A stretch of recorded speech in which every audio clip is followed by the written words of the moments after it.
करते हैं atomic size के बारे में। चलो आ जाओ।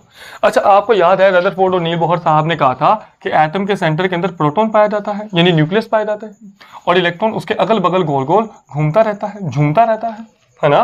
तो अगर हम आपसे कहते थे कि भाई एटॉमिक साइज फाइंड आउट करो तो बड़ा मजा आता था। हम क्या करते थे, हम सेंटर से लेकर आउटर मोस्ट सेल तक का, यहां से लेकर यहां तक का आउटर मोस्ट सेल तक का फासला नाप लेते थे, डिस्टेंस नाप लेते थे, और जो भी इसका निकलता था हम उसको क्या कर देते थे, रेडियस यानी एटॉमिक साइज। पर ये जो डेफिनेशन है ये छोटी क्लासेस के लिए तो ठीक थी, पर अभी के लिए थोड़ी ये काम करेगी, क्योंकि हम समझ चुके हैं कि इलेक्ट्रॉन दरअसल पार्टिकल नहीं है। इलेक्ट्रॉन क्या है? Electron is a wave. Electron तो प्रूफ हो गया, इलेक्ट्रॉन तो वेव है, समझो। अरे वेव थोड़ी ऐसे गोल गोल घूमेगी, वेव क्या करती है? अरे वेव तो ऐसे गोल गोल नहीं घूमेगी, वेव तो ऐसे प्यारा प्यारा पैटर्न्स बना के घूमेगी, कुछ इस तरह से। अब इसका मतलब ये है कि अब हम इलेक्ट्रॉन का एटॉमिक रेडियस फाइंड आउट या एटॉमिक साइज फाइंड आउट नहीं कर सकते हैं। वेब क्या किया जाए? ये तो बहुत बड़ी दिक्कत आ गई है, अब क्या किया जाए?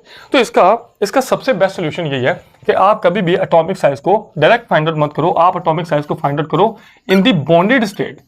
बॉन्डेड स्टेट समझ दो ना, यानी किसी के साथ बॉन्ड बना लो, सिंपल, ठीक है। अब जब हम बॉन्ड बना लेंगे तो हम उसमें पढ़ेंगे नंबर 1 आयनिक रेडियाई, या फिर आप पढ़ोगे कोवलेंट रेडियाई।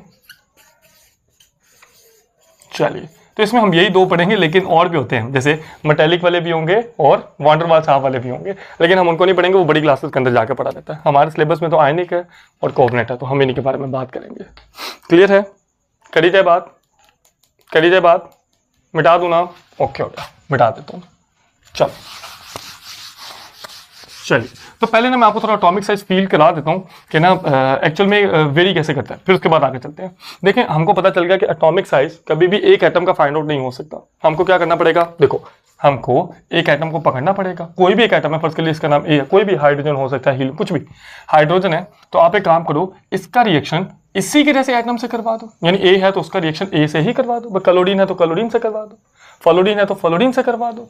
तो अब आपने क्या किया, आपने इसका रिएक्शन करवा दिया और दोनों के दरमियान बॉन्ड बन गया। अब आप एक काम करो, यहां से लेकर इसके न्यूक्लियस से इसके न्यूक्लियस तक का फासला नाप लो और इसको क्या कर दो, आधा, समझे? अरे मान लीजिए यहां से यहां तक होता है 100 पिकोमीटर, तो 100 को आधा करो तो 50 इसका 50 इसका, समझ गए? तो एटॉमिक साइज फाइंड आउट हो गया। यानी आप किससे फाइंड आउट करते हो? बॉन्डेड स्टेट में, समझे? तो hashtag note, there is no sharp boundary of an atom. भाई देखो, अगर एक एटम की शार्प बाउंड्री ही नहीं है, sharp boundary of an atom, तो आप किस तरह फाइंड आउट करोगे? समझो बात को, हम आपको फिलहाल में बताते हैं। जैसे हम आपसे कहें कि यहाँ से मीनार पाकिस्तान कितना दूर है, मीनार पाकिस्तान यहाँ से कितना दूर है, तो पहली बात है आपको ये पता होना चाहिए कि मीनार पाकिस्तान है कहाँ पर है।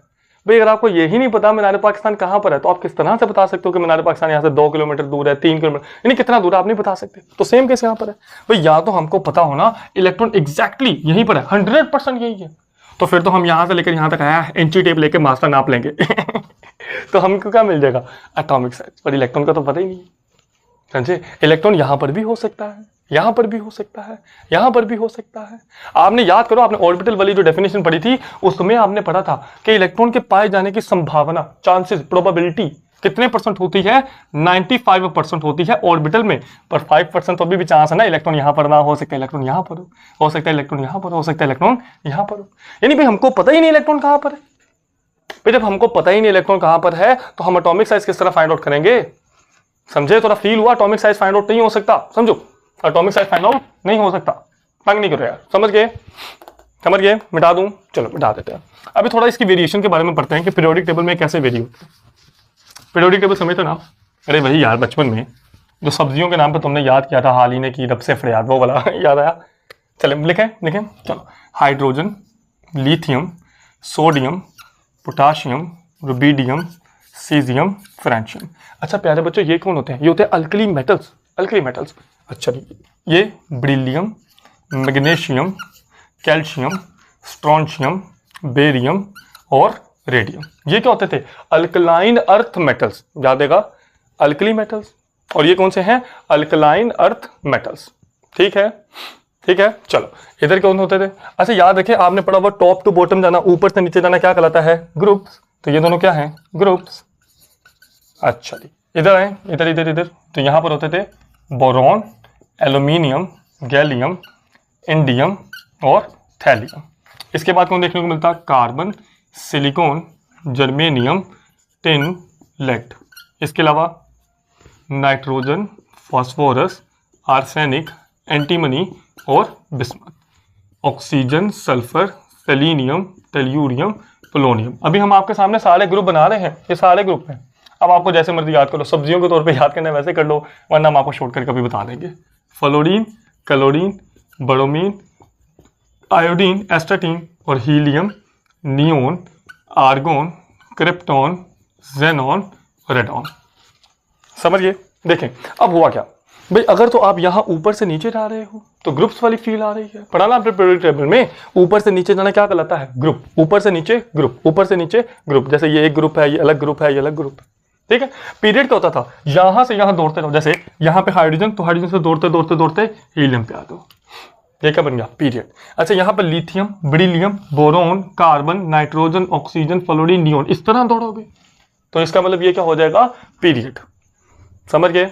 समझ गए? जैसे यहाँ पर और भी पाए जाते हैं ना, scandium, titanium, vanadium, chromium, manganese, iron, cobalt, निकल, कॉपर, जिंक, जो सारे के सारे क्या है? पीरियड से। समझ गए? सारे का सारा क्या है? पीरियड है। अब हम आपको फील करवाते हैं, सुनना जरा गौर से।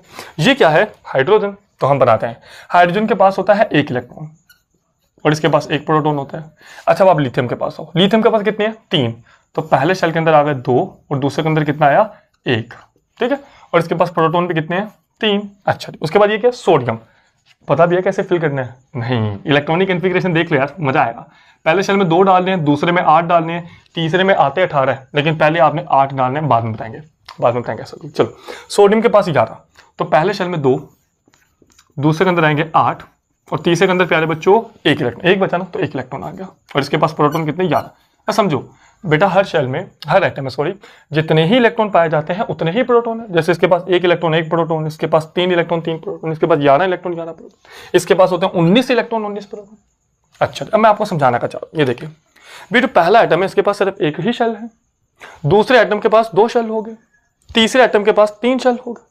यानी जैसे जैसे आप नीचे जाते जा रहे हो तो एटॉमिक साइज बढ़ता जा रहा है ना। यानी atomic size gradually increases down the group. समझे? यानी जैसे जैसे आप नीचे जाते रहोगे एटम के साइज क्या होते रहेंगे? बड़े होते रहेंगे। पहला पुचुक सा छोटा सा, उसके बाद थोड़ा और बड़ा, फिर और बड़ा, फिर और बड़ा, फिर और बड़ा, फिर और बड़ा। समझ गए? समझ गए? जैसे जैसे ग्रुप में नीचे जाते रहोगे एटॉमिक साइज बढ़ता जाएगा। अच्छा, उसके बाद एक और देखें, जैसे कि हाइड्रोजन, और हाइड्रोजन के बाद सीधा जाओ हीलियम पे। तो हीलियम के पास होते हैं प्यारे बच्चों 2 इलेक्ट्रॉन, 2 प्रोटॉन और 2 इलेक्ट्रॉन। भाई आप देखें, इसके पास भी एक शेल है और इसके पास भी एक शेल है। इधर क्या हुआ? अब चूंकि एक ही शेल है लेकिन प्रोटॉन तो ज्यादा हुए ना, तो इसको ज्यादा जोर से खींचेंगे, एटम का साइज को क्या कर देंगे? छोटा। आया नहीं आया? एक और सुनो, लिथियम के पास है 3, ये रहा, मैं यहाँ पे बना लिथियम, यहाँ पे तो ये रहा लिथियम। पहले जरा इसको जरा सेपरेट कर लें। चले, लिथियम के पास है 3, तो पहले शेल के अंदर है 2 इलेक्ट्रॉन और दूसरे के अंदर कितना आया? 1 इलेक्ट्रॉन। ये मेरे पास लिथियम है, ठीक है, 3 प्रोटॉन। अच्छा, उसके बाद क्या है? बेरिलियम। बेरिलियम के पास होते हैं 4, तो पहले शेल में 2 प्यारे बच्चों और दूसरे के अंदर कितने हैं? 2 इलेक्ट्रॉन। और कितने प्रोटॉन हो गए? 4 प्रोटॉन। अच्छा, इधर आओ, बोरोन के पास होते हैं 5, तो बोरोन के पास 5, पहले शेल के अंदर 2 और दूसरे के अंदर कितने हैं? 3, और इसके पास प्रोटॉन कितने? 5 प्रोटॉन। कार्बन के पास 6, 7, 8, 9, 10, तो कार्बन के पास 6, तो पहले शेल में 2 और दूसरे के अंदर कितने हैं? 4 इलेक्ट्रॉन और 6 प्रोटॉन। फिर एक और नाइट्रोजन, नाइट्रोजन के पास होते हैं 7, तो पहले शेल में 2 और दूसरे के अंदर कितने हैं? 5। अच्छा, बड़े गौर से सुनना, देखें, लिथियम के पास है 2 शेल, बेरिलियम के पास भी 2 शेल है, बोरोन के पास भी 2 शेल है, कार्बन के पास भी 2 शेल है और नाइट्रोजन के पास भी 2 शेल है। यानी इसका मतलब जब आप पीरियड में आगे जाते हो तो शेल तो एक ही जितने रहते हैं। जैसे यहां पर सोडियम के पास 3 शेल है, मैग्नीशियम के पास भी 3 शेल होंगे, एल्यूमिनियम के पास भी 3, सबके पास 3। समझे? यानी इसका मतलब यह है पीरियड में आगे जाने से तो शेल तो एक ही जितने रहते हैं, लेकिन नंबर ऑफ प्रोटॉन्स क्या होते जा रहे हैं? ज्यादा। देखो, लिथियम में कितने हैं? 3, बेरिलियम में कितने हो गए? 4, बोरोन के पास कितने हो गए? 5, और कार्बन के पास 6, नाइट्रोजन के पास 7। अब प्रोटॉन ज्यादा हो गए तो इलेक्ट्रॉन को ज्यादा खींचेंगे, जितना ज्यादा खींचेंगे एटम का साइज पुचूक सा रह गया, छोटा रह गया। समझ गए? यानी इसका मतलब यह है ग्रुप में नीचे जाने से एटॉमिक साइज बढ़ता है और पीरियड में आगे जाने से एटॉमिक साइज घटता है। क्लियर है? मिटा दूं ना? मिटा दूं? मिटा दो ना, ओके हो गया, मिटा देते हैं। चलिए अभी सवाल ये जो एटॉमिक साइज है हमने मतलब इसका कोई यूनिट भी तो होगा ना, किसमें फाइंड आउट करना है। क्या 1 फुट का होता है एटम 2 फुट का होता है नहीं, मीटर का होता है नहीं, किसका होता है फिर, किसका होता है एटम, किसका है, मेरा एटम है किसका, हमारा एटम है लेकिन आपने इसको मेजर किस में करना है, तो आपने इसको मेजर करने के लिए कोई ना कोई यूनिट तो डिसाइड करना पड़ेगा ना। समझो से आप मान लो आप दुकान पे चले गए, आपने बोला 1 चीनी दे दो, तो दुकानदार क्या बोलेगा 1 चीनी क्या, आप बोलो नहीं बस 1 चीनी दे दो, बोलेगा 1 क्या, 1 किलो, 1 पाव कितनी चीनी, 1 क्या लेकिन आप बोले नहीं मेरे को 1 दे दो, तो वह 1 मुंह पे दे देगा, चीनी तो नहीं देगा समझ गए। तो ये यूनिट होना चाहिए ना, 1 किलो चाहिए तो 1 किलो बोलो तो अब एटॉमिक साइज का कोई यूनिट होना चाहिए। तो एटॉमिक साइज का one of the best unit हम यूज करते हैं नैनोमीटर, नैनोमीटर। और याद रखें 1 नैनोमीटर जो होता है वो हमको पता है 10⁻⁹ मीटर, नैनो नो, याद रहेगा ना, ओके हो गया। उसके बाद हम इसमें एक और तरीका यूज कर सकते हैं एंगस्ट्रम यूज करके, एंगस्ट्रम। और याद रहे 1 एंगस्ट्रम जो होता है वो बराबर होता है 10⁻⁻10 मीटर के। क्लियर है। अच्छा इसके अलावा हम पिकोमीटर भी यूज करते हैं, और पिकोमीटर इन दोनों से ज्यादा फेमस है, और हम ये चाहेंगे आप पिकोमीटर में ही मेजर करिएगा। ओके, तो पिकोमीटर जो एक होता है वो बराबर होता है 10⁻12 मीटर के। मजा आया, कर लोगे 9, 10,